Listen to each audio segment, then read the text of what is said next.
Does God exist? क्या ईश्वर, अल्लाह, God जैसी किसी चीज का कोई वजूद है? जी हाँ, इसी सब्जेक्ट पर अभी एक फेमस डिबेट हुई है जावेद अख्तर साहब और मुफ्ती शमाइल के बीच में।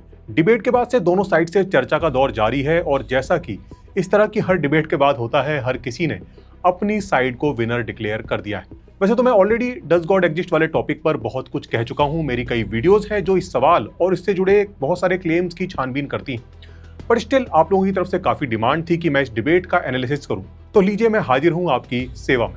सबसे पहली चीज तो मैं कहना चाहूंगा उन लोगों से जो इस तरह की डिबेट्स को सच और झूठ के फैसले की तरह देखते हैं। उन्हें लगता है बिकॉज उनका ओपोनेंट भारी पड़ा है इसलिए उनका वर्ल्ड व्यू सही प्रूव हो गया है। पर असल में इस तरह की डिबेट से कोई चीज सही या गलत प्रूव नहीं होती, क्योंकि इस तरह की आमने सामने की डिबेट्स किसी सब्जेक्ट की सच्चाई को जानने का तरीका नहीं होती, बल्कि ह्यूमन की डिबेट स्किल्स का टेस्ट भर होती है।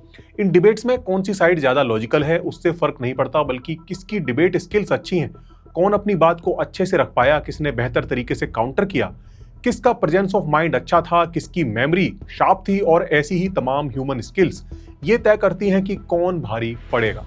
इस तरह की डिबेट्स में आपके पास लिमिटेड टाइम होता है, लिमिटेड मेमोरी होती है और फैक्ट चेकिंग वहां पॉसिबल नहीं होती। जैसे अगर किसी ने कोई ऐसा तर्क या कोई ऐसा फैक्ट आपके सामने रख दिया है जिसके बारे में आपने कभी पढ़ा सुना नहीं है, तो जाहिर सी बात है आप उस जगह पर उसका कोई अच्छा काउंटर नहीं दे पाएंगे। बाद में घर जाकर जब आप उस तर्क पर विचार करें या फिर उस फैक्ट को चेक करें, तो हो सकता है आपके पास उसका काउंटर हो, पर कोई फायदा नहीं है क्योंकि डिबेट तो खत्म हो चुकी है। And yes, this is the reason science में हम कभी भी इस तरह के तरीकों का इस्तेमाल नहीं करते सच्चाई का फैसला करने के लिए। ऐसा नहीं होता कि दो साइंटिस्ट के बीच में पब्लिक डिबेट करवाई जा रही है ये पता करने के लिए कि लाइट पार्टिकल है या फिर वेव। साइंस में हम पेपर लिखते हैं और उसे पूरी साइंटिफिक कम्युनिटी के सामने रख दिया जाता है। अब उस फील्ड का हर एक्सपर्ट उस पर अपना क्रिटिसिज्म दे सकता है, जिसके लिए उसके पास पूरा समय होता है evidence, experiment, fact and logic जुटाने का। जब किसी फैक्ट को किसी भी तरह से गलत प्रूव नहीं किया जा सकता तो फिर उसे सही मान लिया जाता है। तो अगर आपका मकसद सच्चाई का पता करना है तो फिर ये ज्यादा बेहतर तरीका है। तो चलिए विदाउट वेस्टिंग टाइम सीधे डिबेट में दी गई आर्गुमेंट्स को एक एक करके एनालाइज करना शुरू करते हैं। डिबेट के शुरुआत में ही मुफ्ती साहब ने डिबेट के नियम कायदों पर बात की और जो नियम कायदे उन्होंने तय किए वही डिबेटेबल है। जैसे कि उन्होंने कहा कि इस डिबेट में साइंस की दलील नहीं मानी जाएगी, क्योंकि साइंस का ताल्लुक फिजिकल वर्ल्ड से है और God non physical and super natural entity है। वाई? क्योंकि साइंस का ताल्लुक एम्पेरिकल एविडेंस से है और एम्पेरिकल एविडेंसेस का ताल्लुक हमारे नेचुरल और फिजिकल वर्ल्ड से है, जबकि गॉड नॉन फिजिकल और सुपर नेचुरल रियलिटी है। आगे फिर उन्होंने कहा कि कोई एम्पेरिकल एविडेंस की डिमांड भी नहीं की जाएगी, क्योंकि एम्पेरिकल एविडेंस वो टूल ही नहीं है जिससे गॉड को डिटेक्ट किया जा सके। या ये कि खुदा के एग्जिस्टेंस पर एम्पेरिकल एविडेंस दो, तो ये है दर हकीकत गलत टूल का इस्तेमाल करना। ये ऐसा ही है कि जावेद साहब मुझसे ये मुतालबा करें कि मुफ्ती साहब आप मेटल डिटेक्टर के जरिए प्लास्टिक डिटेक्ट करके दिखाएं। अब चूंकि प्लास्टिक डिटेक्ट नहीं हो पा रही है लिहाजा plastic does not exist.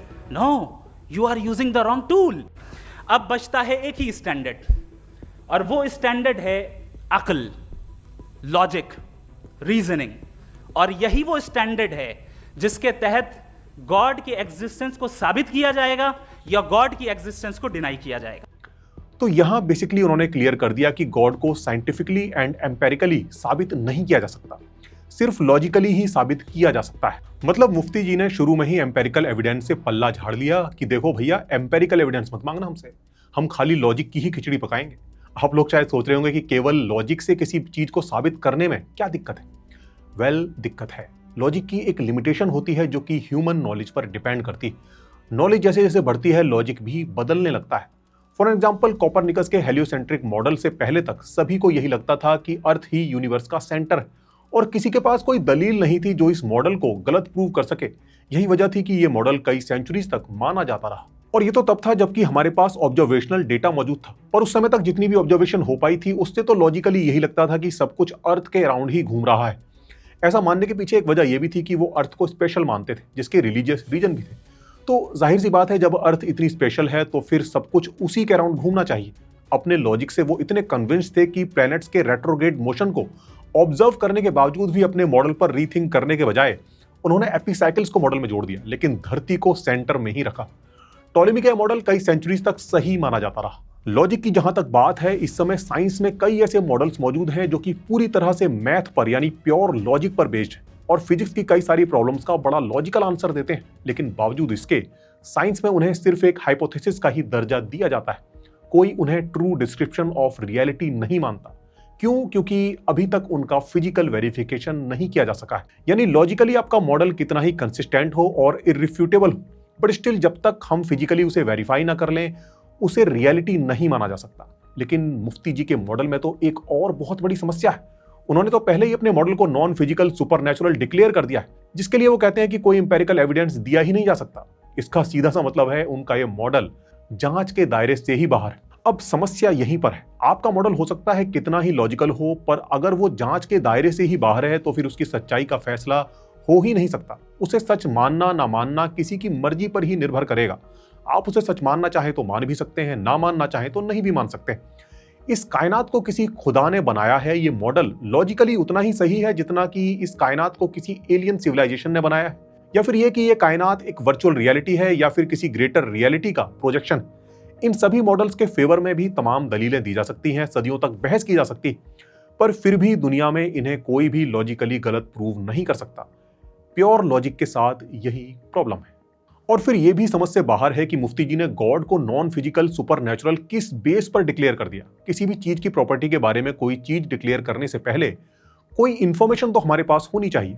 Without information आपने किसी चीज की प्रॉपर्टी डिसाइड कैसे कर ली? जस्ट बिकॉज आपके मन में किसी चीज के वजूद को लेकर कोई थॉट है, पर आपके पास उसे एम्पेरिकली प्रूव करने के लिए कोई एविडेंस नहीं है, तो आप कह दें कि वो नॉन फिजिकल है। इस लॉजिक से तो फिर हर उस चीज को साबित किया जा सकता है जिसका वजूद सिर्फ हमारी इमेजिनेशन में हो। अब जैसे कि मैं कहने लगूं कि परियां होती हैं, आप कहें कि सबूत, तो मैं कह दूं कि वो फिजिकल नहीं है, सुपरनैचुरल है, जिन्हें मौजूदा किसी एपरेटस या मेथड से डिटेक्ट नहीं किया जा सकता। अब आप बताइए कि परियों के वजूद को आप कैसे खारिज करेंगे? मुफ्ती जी भी गॉड के बारे में यही दलील दे रहे हैं कि गॉड के बारे में एम्पेरिकल एविडेंस नहीं दिया जा सकता, क्योंकि गॉड के एग्जिस्टेंस पर एम्पेरिकल एविडेंस मांगना गलत टूल का इस्तेमाल करना है। पर हो सकता है यहां पर कोई कहे कि परियों का होना ना होना कोई कंपलसरी नहीं है, जबकि गॉड का होना कंपलसरी है, क्योंकि गॉड का वजूद में होना इस कायनात के वजूद में होने के लिए जरूरी। Good logic I must say. But अगर आप ये मानते हैं कि गॉड का होना इस कायनात के वजूद में आने के लिए जरूरी था, तो फिर जाहिर सी बात है गॉड इस कायनात को अफेक्ट कर सकता है, क्योंकि बिना इसके तो वो इसे वजूद में ला ही नहीं सकता। लॉजिक सिंपल है कि अगर कोई क्रिएटर किसी चीज को बनाता है तो वो उसे अफेक्ट किए बिना वो उसे कैसे बनाएगा? जैसे अगर कोई पॉट मेकर किसी पॉट को बनाता है तो उसे मिट्टी को मोल्ड तो करना ही पड़ेगा। हाँ, गॉड के केस में आप कह सकते हैं कि गॉड को खुद कायनात को हाथ लगाने की जरूरत नहीं है, वो अपनी पावर्स के जरिए ये काम कर सकता है। बट इस केस में भी वो कायनात को अफेक्ट तो कर ही रहा है, खुद से ना सही अपनी पावर्स के जरिए ही सही। एंड इस केस में भी इस कायनात और उस गॉड के बीच में कॉज एंड इफेक्ट की एक इवेंट ऑफ चेन बनाई जा सकती है। और अगर ऐसा है तो फिर गॉड नॉन फिजिकल नहीं रह जाएगा, उसे फिजिक्स के दायरे में आना ही पड़ेगा। और आगे खुद मुफ्ती जी ने गॉड को एक नेसेसरी बीइंग कहा है और इस कायनात को कॉन्टिंजेंट कहा है, यानी इस कायनात में चल रही कॉज एंड इफेक्ट की अंतिम कड़ी जाकर गॉड से जुड़ती है, तो फिर वो नॉन फिजिकल हो ही नहीं सकता। कोई नॉन फिजिकल चीज किसी फिजिकल चीज को कैसे अफेक्ट कर सकती है? और अगर कर सकती है तो फिर वो चीज नॉन फिजिकल नहीं रहेगी, क्योंकि नॉन फिजिकल होने का बेसिस ही ये है कि उसका किसी फिजिकल चीज से कोई इंटरेक्शन नहीं हो सकता। अगर हो सकता है तो फिर आप ये नहीं कह सकते कि फिजिकल चीजों के जरिए उसे डिटेक्ट नहीं किया जा सकता। जैसे कि मुफ्ती जी ने कहा था कि प्लास्टिक को मेटल डिटेक्टर से डिटेक्ट नहीं किया जा सकता। अब कोई अगर उनसे पूछे कि क्यों नहीं किया जा सकता, जाहिर सी बात है प्लास्टिक मेटल डिटेक्टर के सेंसर से इंटरेक्ट नहीं करती, अगर कर सकती तो डिटेक्ट हो जाती। तो एक तरफ तो मुफ्ती जी कहते हैं कि गॉड नॉन फिजिकल है और फिर कहते हैं कि वो एक नेसेसरी बीइंग है, क्योंकि ये कायनात कॉन्टिंजेंट है जिसे वजूद में लाने के लिए वो जरूरी है। पर अगर गॉड नॉन फिजिकल है तो फिर इस कायनात से उसका कोई इंटरेक्शन होना पॉसिबल ही नहीं। और अगर आप कहते हैं कि पॉसिबल है तो फिर मुझे बताइए कि वो नॉन फिजिकल कैसे हो। और जी हाँ, इसीलिए मुफ्ती जी ने यहाँ जो दलील दी है वो एक लॉजिकल फैलेसी है जिसे कहा जाता है स्पेशल प्लीडिंग। मतलब अपने केस के लिए कुछ स्पेशल रूल की डिमांड करना कि आप हमारे क्लेम को साइंस की कसौटी पर नहीं कर सकते, आप कोई एम्पेरिकल एविडेंस की डिमांड नहीं कर सकते। हम आपसे पूछेंगे कि फला चीज कैसे वजूद में आ गई, लेकिन आप ये सवाल हमसे नहीं पूछ सकते। कॉज एंड इफेक्ट की चेन हर चीज पर लागू होगी, पर हमारे केस में लागू नहीं होगी, क्योंकि हमारा केस स्पेशल है। मतलब सीधा सा है कि हमने जो ख्याली खिचड़ी पकाई है उसे एक्सेप्ट कर लो बिना कोई सवाल। और फिर एक बार आपने किसी चीज को नॉन फिजिकल सुपरनैचुरल घोषित कर दिया तो फिर सवाल की गुंजाइश ही कहां बचती। यहां मुझे कार्ल सेगन का ड्रैगन इन द गैराज याद आ जाता है। मान लीजिए मेरा कोई दोस्त ये क्लेम करता है कि उसके गैराज में एक आग उगलने वाला इनविजिबल ड्रैगन रहता है। मैं उससे कहता हूं कि हम इसके वजूद को कैसे टेस्ट करें। मैं उसे गैराज में थर्मल कैमरे लगाने की सलाह देता हूं ताकि उसकी बॉडी हीट और मुंह से निकलने वाली आग को हम डिटेक्ट कर सकें। तो वो कहता है कि उसकी बॉडी और उसके मुंह से निकलने वाली आग में गर्मी नहीं होती। तो मैं कहता हूँ कि हम फ्लोर पर आटा फैला देते हैं ताकि उसके पैरों के निशान बन जाएं। तो वो कहता है कि वो जमीन पर पैर ही नहीं रखता, वो तो हवा में तैरता है। मैं कहता हूँ कि हम पेंट स्प्रे करके देखते हैं ताकि वो उसकी बॉडी से चिपक जाए। तो वो कहता है कि उसकी बॉडी से पेंट तो क्या, कोई भी फिजिकल ऑब्जेक्ट नहीं चिपकता। मतलब ड्रैगन के वजूद को टेस्ट करने का मैं जो कोई भी तरीका बताऊं वो हर तरीके को रिजेक्ट करता चला जाए, कुछ ना कुछ रीजन देकर, लेकिन फिर भी इस बात पर अड़ा रहे कि ड्रैगन है, और उल्टा मुझे कहे कि मैं डिस्प्रूव करके दिखाऊं कि ड्रैगन नहीं। अब बताइए, इस बेवकूफ़ी का क्या कोई इलाज? यही सेम लॉजिक गॉड की एग्जिस्टेंस वाले क्लेम्स पर भी लागू होता है। मुफ्ती जी कहते हैं कि गॉड की नॉन एग्जिस्टेंस का कोई भी लॉजिक कोई पेश नहीं कर सकता। हमारे जावेद अख्तर साहब ऐसी कोई अकली दलील और लॉजिकल एविडेंस दें खुदा के ना होने पर जो डेफिनेट भी हो, तो मैं ये ऐलान करता हूं कि यकीनन मैं उस एविडेंस को कबूल करूंगा और उस पर गौर करूंगा। लेकिन साथ में ये भी ऐलान कर देता हूं प्रेडिक्शन के तौर पर कि ऐसा कोई डेफिनेट आर्ग्यूमेंट कोई नहीं पेश कर सकता। अरे मुफ्ती जी, जब आपने जांच के सारे रास्ते ही बंद कर दिए तो फिर गॉड की नॉन एग्जिस्टेंस का लॉजिक कोई कैसे देगा? गैराज में ड्रैगन है, जांचने के सारे तरीके रिजेक्ट कर दिए गए और अब आपसे कहा जा रहा है कि लॉजिकली प्रूव करो कि ड्रैगन नहीं। गॉड की एग्जिस्टेंस पर जब बात आती है तो बर्डन ऑफ प्रूफ पर भी बहुत बात होती है कि आखिर गॉड को साबित या खारिज करने की जिम्मेदारी किसके कंधे? थीस्ट कहते हैं कि ये जिम्मेदारी दोनों पर है, जो गॉड के होने का दावा कर रहा है उस पर भी और जो ना होने का दावा कर रहा है उस पर भी। डिबेट में मुफ्ती जी ने भी जावेद साहब को कहा कि ये जिम्मेदारी आपके ऊपर भी उतनी ही है जितनी कि हमारे ऊपर है। उनका कहना था कि नेगेटिव क्लेम्स में भी बर्डन ऑफ प्रूफ होता है। जो क्लेम होता है ना, सिर्फ ये नहीं होता कि इंसान कहे पॉजिटिव क्लेम करे और नेगेटिव क्लेम करे तो बर्डन ऑफ प्रूफ नहीं है। आप मिसाल के तौर पे मैं कहूं कि फुला उस कमरे में कोई नहीं है, मैंने एक नॉलेज का क्लेम किया है। उस कमरे में कोई नहीं है, मैंने एक नॉलेज का क्लेम किया। या तो मैं कहूं मुझे नहीं पता, हो भी सकता है नहीं भी हो सकता है, this is not a claim. But यहाँ एक प्रॉब्लम है। हाँ, ये सही है कि नेगेटिव क्लेम्स में भी बर्डन ऑफ प्रूफ होता है, बट तब जबकि वो नोन चीजों के लिए किया जाए, जैसे कमरे में कोई इंसान नहीं या टोकरी में कोई सेब नहीं।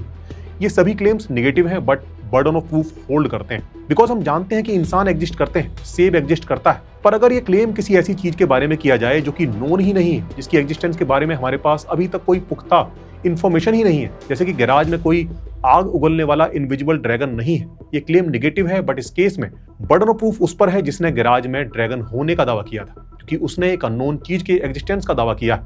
और साबित करने में फेल होने पर अगर कोई कहता है कि तुम बकवास कर रहे हो, गैराज में कोई ड्रैगन नहीं है, तो इस पर वो ऐसा कहने वाले से ये नहीं कह सकता कि अब बर्डन ऑफ प्रूफ तुम्हारे ऊपर है, अब तुम साबित करो कि गैराज में ड्रैगन नहीं।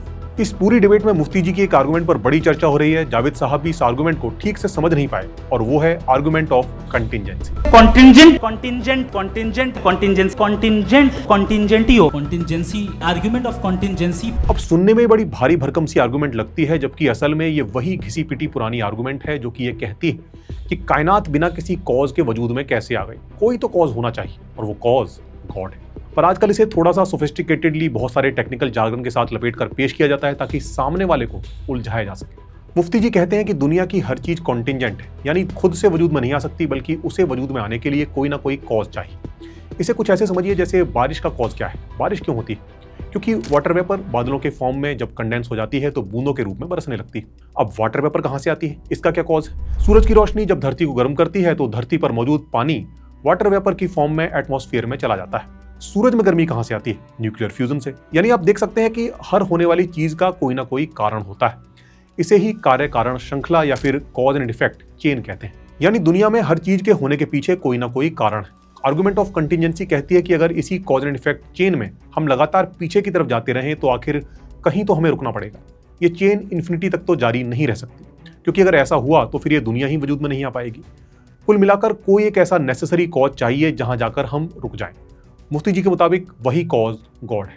आर्ग्यूमेंट सुनने में अच्छी लगती है, पर इसके साथ कुछ प्रॉब्लम्स हैं। जैसे कंडीशन तभी लागू हो सकती है जब कॉज एंड इफेक्ट की सीरीज लीनियर, यानी ये सारे कॉज एक सीधी लाइन में हो। पर क्या ऐसा होना जरूरी? नहीं, बिल्कुल भी नहीं। क्यों नहीं? ये सीरीज एक सर्कल में हो सकती है, यानी कॉज ए बी को इफेक्ट करता है, बी सी को, सी डी को, and so on, and last में जेड जाकर वापस से ए को इफेक्ट कर देता है। यानी ये चेन दोबारा से स्टार्ट हो जाती है और चलती रहती है। इस आइडिया को साइक्लिक यूनिवर्स कहते हैं। यानी यूनिवर्स पैदा होता है, कुछ टाइम सस्टेन करता है और फिर दोबारा से सारी एनर्जी एक जगह इकट्ठा होती है और फिर दोबारा से बिग बैंग, और ये साइकिल इसी तरह चलता रहता है। साइक्लिक यूनिवर्स के कई मॉडल्स फिजिक्स में प्रपोज किए जा चुके हैं। अब यहाँ पर कोई कह सकता है कि ये साइक्लिक यूनिवर्स भी तो कहीं से आया होगा, किसी ने तो बनाया होगा। तो भाई जैसे गॉड को किसी ने नहीं बनाया, वो हमेशा से था, हमेशा से रहेगा, वैसे ही साइक्लिक यूनिवर्स हमेशा से क्यों नहीं हो सकता। फिजिक्स तो कहती भी है एनर्जी को ना तो बनाया जा सकता है और ना ही खत्म किया जा सकता है, ये हमेशा से थी और हमेशा रहेगी। और हमारे आसपास जितना भी मैटर है वो सब एनर्जी की ही तो एक फॉर्म है। आइंस्टाइन का E=mc² यही तो बताता है। और फिर हर चीज का नेसेसरी कॉज भी नहीं होता। मैक्रो लेवल पर यानी रोजमर्रा की जिंदगी में हमें हर चीज कॉज एंड इफेक्ट प्रिंसिपल को फॉलो करते हुए दिखती है, पर क्वांटम लेवल पर ऐसा नहीं है। क्वांटम फील्ड में हर समय फ्लक्चुएशंस होती रहती हैं जिनका कोई कॉज नहीं होता, और इस फ्लक्चुएशंस के चलते वर्चुअल पार्टिकल्स लगातार पैदा होते रहते हैं और खत्म होते रहते हैं। और ये कोई हाइपोथेसिस नहीं है, बल्कि इसे प्रैक्टिकली ऑब्जर्व भी किया जा चुका है। जी हाँ, एम्प्टी स्पेस जिसे वैक्यूम भी कहते हैं, एम्प्टी नहीं है बल्कि फ्लक्चुएटिंग एनर्जी से भरा हुआ है। और ये हर जगह है, हमारे बाहर, हमारे अंदर, हर चीज के अंदर बाहर यही है।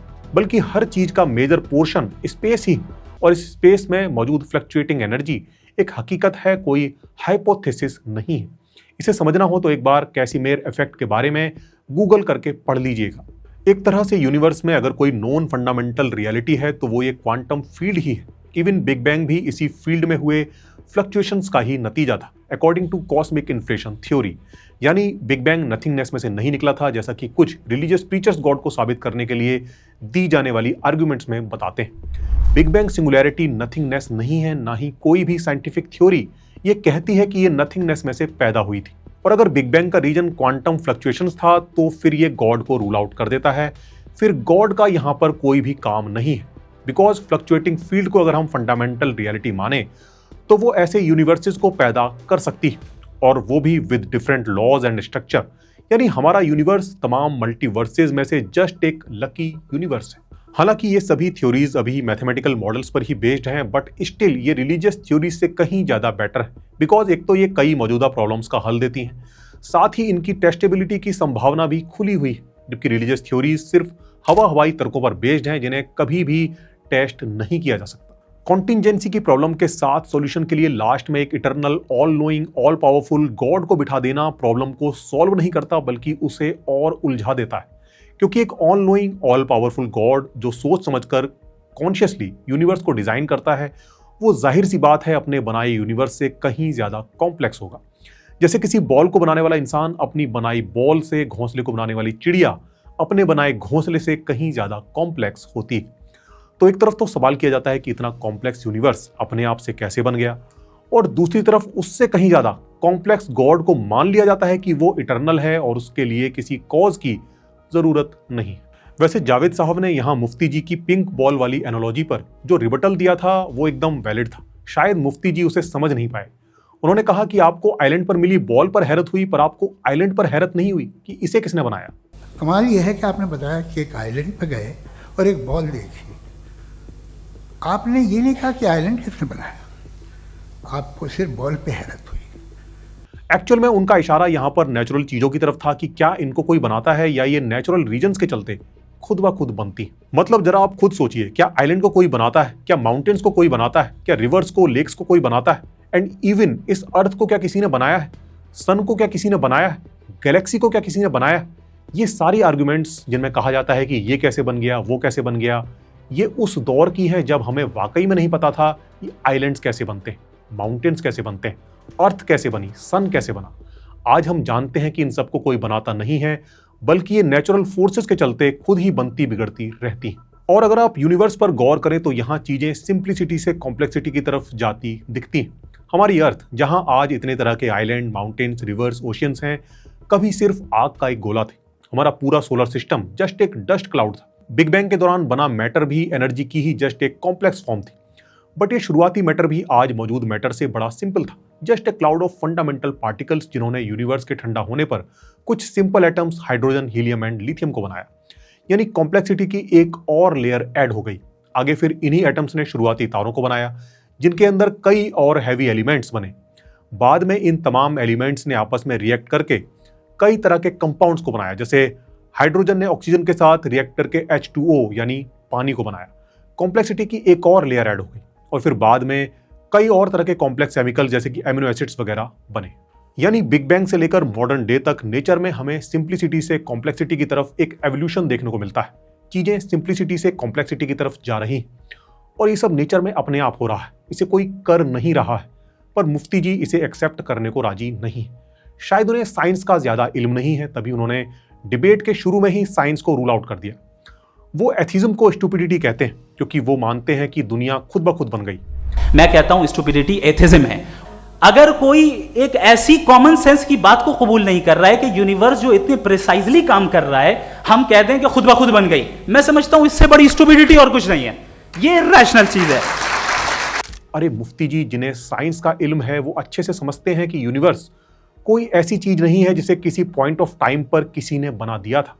यूनिवर्स आज भी बन रहा है और खुद ब खुद ही बन रहा है, इसे कोई बना नहीं रहा है। बिग बैंग जैसी सिंपल स्टेट से लेकर आज अपनी इस मौजूदा कॉम्प्लेक्स स्टेट तक यूनिवर्स खुद ब खुद ही बनते हुए आया है। यूनिवर्स को कम से कम किसी ऑल पावरफुल क्रिएटर ने बाय पर्पस तो नहीं ही बनाया है, क्योंकि अगर वो ऑल पावरफुल होता तो उसे इतना रायता फैलाने की क्या जरूरत थी, वो सीधे ही बना देता।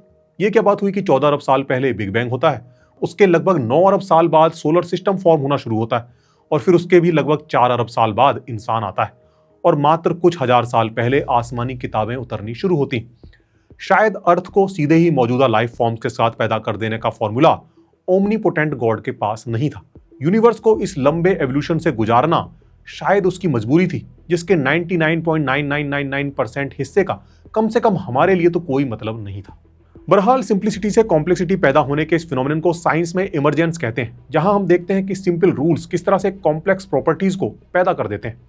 ये अपने आप में बहुत बड़ा सब्जेक्ट है जिस पर कभी डिटेल में एक वीडियो बनाऊंगा, बट अभी के लिए आप सिर्फ इतना समझ लीजिए कि नेचर में सिंप्लिसिटी से कॉम्प्लेक्सिटी के तमाम एग्जाम्पल्स भरे पड़े। इवन हमारा पूरा यूनिवर्स ही इसका एक बेस्ट एग्जाम्पल। जबकि ऐसी चीजों के केस में जैसे कि वो पिंक बॉल जिसकी मुफ्ती जी बात कर रहे थे, उनको बनाने वाला हमेशा ही अपनी क्रिएशन से बहुत बहुत कॉम्प्लेक्स होता है और वो भी कहीं आसमान से नहीं टपका होता, बल्कि उसके पैदा होने का भी एक कॉज होता है। तो ऐसे में अगर यूनिवर्स का कोई इटरनल कॉज भी है तो वो भी सिंपल ही होना चाहिए, ना कि all knowing all powerful God जैसा कोई कॉम्प्लेक्स एंटिटी, क्योंकि फिर सवाल पैदा होगा कि इतनी कॉम्प्लेक्स एंटिटी बिना किसी कॉज के कहां से आ गई, और फिर कॉम्प्लेक्स एंटिटी की जरूरत ही कहां है। अगर बिग बैंग से लेकर अब तक यूनिवर्स जस्ट नेचुरल कॉजेज से इवॉल्व होकर यहां तक आ सकता है, तो फिर गॉड जैसे कॉम्प्लेक्स सुपरनेचुरल कॉज की जरूरत ही नहीं रह जाती। क्वांटम फील्ड या फिर उससे भी फंडामेंटल कोई इटरनल कॉज का होना ज्यादा सेंसिबल है बजाय गॉड के। तो कॉन्टिंजेंसी आर्गुमेंट के हिसाब से भी अगर चले तो इटरनल कॉज के लिए गॉड जैसी एंटिटी को ही हमें मानना पड़ेगा, ऐसी कोई मजबूरी नहीं है हमारे सामने, बल्कि किसी non conscious simpler eternal cause यहां पर ज्यादा सेंस बनाता है। और चलिए एक बार को फॉर एन आर्गुमेंट सेक हम मान भी लें कि कोई गॉड रहा होगा, तो फिर सवाल ये पैदा होगा कि क्या वो वही गॉड है जिस पर मुफ्ती जी ईमान रखते हैं? क्या वो गॉड वेस्टर्न रिलीजन्स जैसे कि क्रिश्चियनिटी एंड इस्लाम जैसा कोई पर्सनल गॉड है जो प्रार्थनाएं सुनता है, कमांडमेंट्स देता है, पाप और पुण्य का लेखा जोखा रखता है, सजा और इनाम देता है? या फिर ईस्टर्न रिलीजन्स जैसे कि उपनिषदों के ब्रह्म जैसा कोई इटरनल कॉस्मिक स्पिरिट? या फिर वो एक इम्पर्सनल गॉड जो यूनिवर्स को जन्म तो देता है पर फिर उसे अपने हाल पर छोड़ देता है, बिल्कुल वैसे ही जैसे कोई घड़ी साज घड़ी को बनाए, उसमें चाबी भरे और चलने के लिए छोड़ दे? गॉड की एग्जिस्टेंस को साबित करने के लिए जितनी भी आर्गुमेंट्स दी जाती हैं वो सभी एक फिलोसफिकल गॉड को ही साबित करने की कोशिश करती हैं, पर वो गॉड कौन सा वाला है ये साबित करना गॉड की एग्जिस्टेंस को साबित करने से भी कहीं ज्यादा मुश्किल है। बाकी इस डिबेट का एक पॉइंट और था जो मैं कवर करना चाहता था, और वो था the problem of evil and source of morality के बारे में हुई डिबेट। ये बड़ी इंटरेस्टिंग डिबेट थी जिस पर अच्छी खासी बात हो सकती है। जावेद साहब कहाँ चुके, मुफ्ती जी ने कहाँ गलती की, इसमें सीखने के लिए बहुत कुछ है, बट जैसा कि आप देख सकते हैं वीडियो ऑलरेडी बहुत लंबी हो चुकी है, तो अभी के लिए इसको यहीं खत्म करते हैं। अगर आप चाहते हैं कि मैं इस पर भी वीडियो बनाऊं तो मुझे नीचे कमेंट्स में जरूर बताइएगा। बाकी इस वीडियो को ज्यादा से ज्यादा शेयर कीजिए। अगर ये वीडियो 100 के व्यूज को क्रॉस करती है तो मेरा प्रॉमिस है कि मैं उस पर भी वीडियो जरूर बनाऊंगा। तो ठीक है, फिर मिलते हैं जल्दी अगली किसी वीडियो में, तब तक के लिए नमस्कार।